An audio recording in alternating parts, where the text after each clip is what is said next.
Today, a new resolve is visible in Pakistan. The national institutions have recently unveiled National Strategy for Religious Tolerance, a policy on interfaith harmony 2025. These two beautiful documents are landmark steps signaling a commitment to turn the current tide. These policy frameworks reflect a growing understanding that religious harmony must be proactively cultivated through laws, education, social initiatives. As someone deeply engaged in interfaith work, I applaud this development.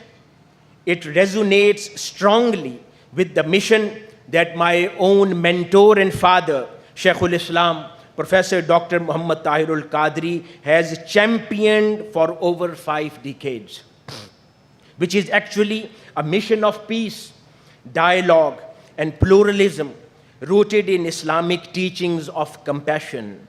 Indeed, that fact that we are holding this 8th International Conference on World Religion here at Minhaj University, Lahore, is actually a testament to how far we have come and how strongly we reject the forces of division here in Pakistan. The conference is also dedicated to these two landmark works and policy documents, which is SRT and PIH 2025. The theme has been purposefully designed around these frameworks so that they may be discussed in depth, and concrete research-based policy recommendations can be presented to government for their effective implementation and future improvement. Dear audience, the 1973 Constitution of Pakistan explicitly enshrines the rights of religious minorities.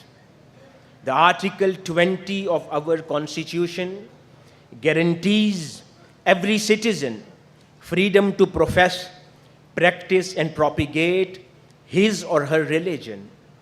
Article 36 directs the state to safeguard the legitimate rights and interests of minorities.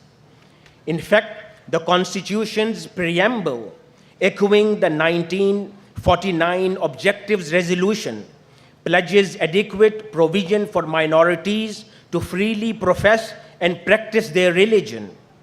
These are not mere symbolic statements. They established that equal citizenship is a constitutional principle. As SRT PIH documents rightly say, Pakistan's constitution guarantees freedom of religion and safeguarding of minorities' rights for all citizens of Pakistan. The vision of our lawmakers was clear. Pakistan was to be a homeland where one's faith would not diminish one's rights or opportunities. Yet, as we know, constitutions can proclaim rights that society sometimes fails to deliver in practice. For many Pakistan's non-Muslim minorities, whether Christians living in Punjab, Hindus living in Sindh, Sikhs living in Khyber Pakhtunkhwa, or others, there remains sense of marginalization. These communities collectively make up perhaps 5% of the total population of the country.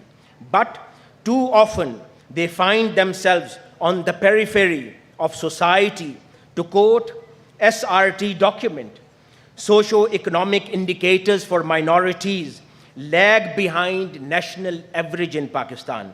Their representation in public services, in national average, their representation, as I mentioned, in public service, disproportionately low, and they have at times been targeted of discrimination and violence.